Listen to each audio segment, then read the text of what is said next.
Subscribe now and press the bell icon. Never miss an update.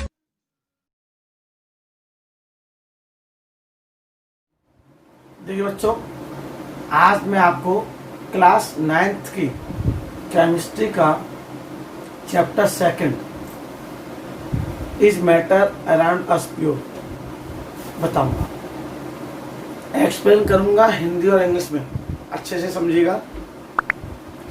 पहले first chapter जो था chemistry में वो था कि मैटर क्या होता है। अब है कि मैटर क्या हमारे आसपास जितना मैटर है वो प्योर है। देखिए, हमारे आसपास जो मैटर है वो प्योर भी है और इम्प्योर भी है, प्योर भी है और इम्प्योर भी है। हमारे आसपास जितने भी मैटर हैं वो प्योर भी है और इम्प्योर भी है।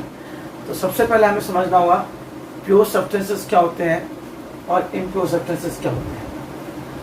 तो प्योर सब्सटेंसेस जो होते हैं उसमें हम लोगों ने समझना है कि प्योर और इम्प्योर को समझेंगे कैसे, क्योंकि पहले अगर हम इम्प्योर पता ही नहीं है, प्योर पता नहीं है, तो सबसे पहले हम लोगों को समझना है कि जो प्योर सब्सटेंसेस क्या होते हैं।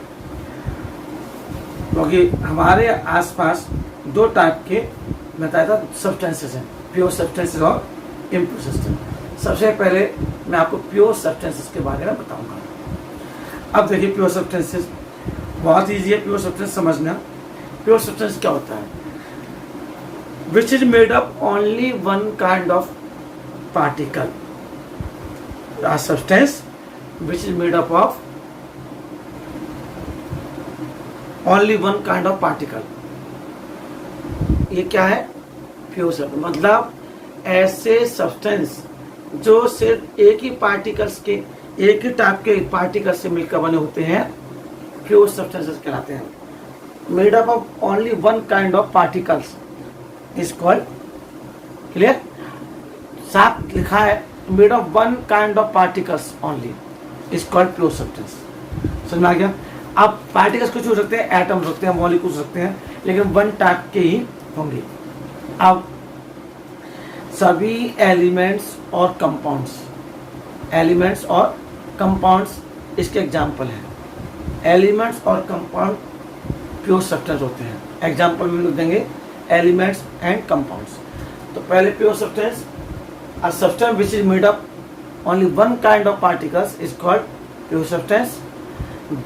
ऐसे सभी पदार्थ जो केवल एक ही टाइप के पार्टिकल से मिलकर बने होते हैं प्योर सब्सटेंस कहलाते हैं। एग्जाम्पल में elements and compound. Clear? Impure substance बच्चों क्या होता है? इम्प्योर सब्सटेंस में हम इसको दूसरा मिक्सचर ही बोलते हैं। क्या बोलते हैं? मिक्सचर। तो a substance which contains two or more different kind of atoms, which contains two or more different kind of atoms or molecules, two or more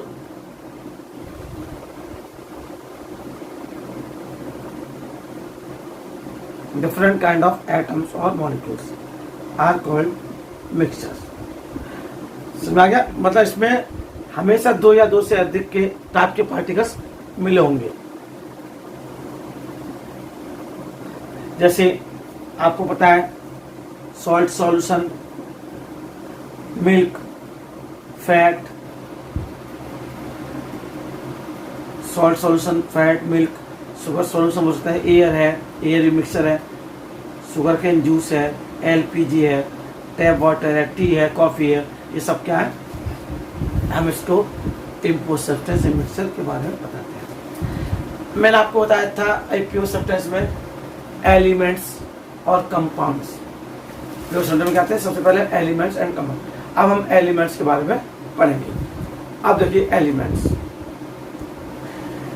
देखिए elements is a substance which cannot be split into two or more simpler substance। An element which cannot be split into two or more simpler substances by any process कौन सी? By any physical, biological और chemical process is called क्या कहलाते हैं? Elements कहलाते हैं। इसको क्या अलग क्यों नहीं कर सकते, स्प्लिट क्यों नहीं कर सकते? Because it is made of only one kind of particles और एटम्स और मॉलिक्यूल्स, इसलिए इसको स्प्लिट नहीं कर सकते, इसको एलिमेंट्स को। क्लियर?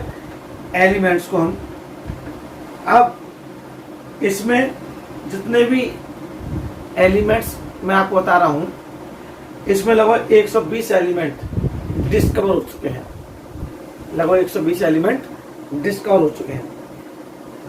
और एलिमेंट्स को हम लोग जब कैटेगराइज करते हैं तो 3 प्रकार के ग्रुप में, 3 टाइप के ग्रुप में डिवाइड करते हैं।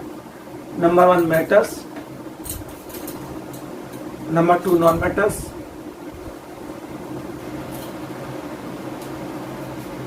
Number 3 metalloids.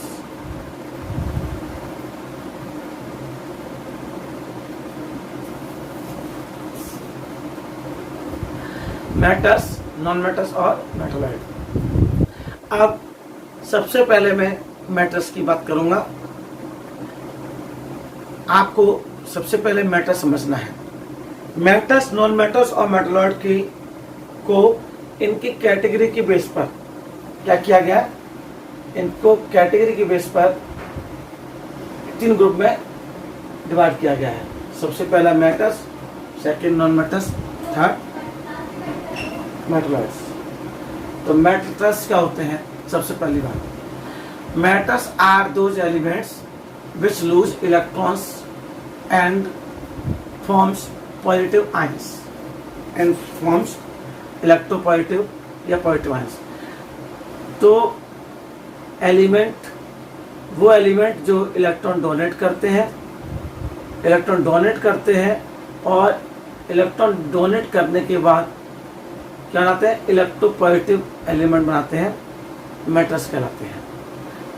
अगर हम एग्जाम्पल करें, sodium, potassium, calcium, magnesium, lithium, ये सब क्या है? मेटल्स, जो इलेक्ट्रॉन डोनेट करके इलेक्ट्रोपॉजिटिव बनाते हैं।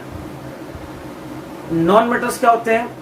जस्ट अपोजिट, जैसे मेटल इलेक्ट्रॉन डोनेट करते हैं, इलेक्ट्रोपॉजिटिव बनाते हैं। Non metals are those element which gains electrons and forms electronegative. Non metals electron gain करके इलेक्ट्रोनेगेटिव बनाते हैं। समझ आ रहा है आपको? Non metals chlorine, fluorine, bromine, sulphur, ये क्या है? ये सब नॉन मेटल्स है जो इलेक्ट्रॉन गेन करते हैं और इलेक्ट्रोनेगेटिव बनाते हैं। अब मैं मेटलॉइड की बात करूंगा। मेटलॉइड्स, इनकी कुछ प्रॉपर्टीज, मेटलॉइड्स वो एलिमेंट होते हैं जिनमें कुछ प्रॉपर्टीज मेटल्स की होती हैं, कुछ प्रॉपर्टीज नॉन मेटल्स की होती हैं, वो मेटलॉइड्स कहलाते हैं।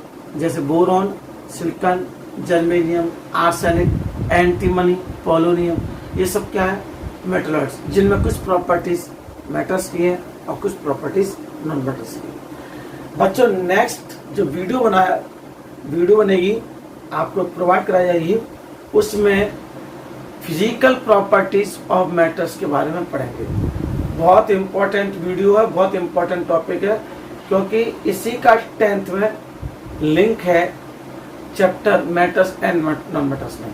तो आप इस वीडियो को आपने देखा, प्योर सब्सटेंस के बारे में पढ़ा, इम्प्योर सब्सटेंस के बारे में पढ़ा, एलिमेंट्स के बारे में पढ़ा, मेटल्स, नॉन मेटल्स, मेटलॉइड्स के बारे में पढ़ा। अब हम मेटल्स, नॉन मेटल और मेटलॉइड्स की फिजिकल प्रॉपर्टीज के बारे में नेक्स्ट वीडियो पढ़ते हैं। क्लियर? That's it.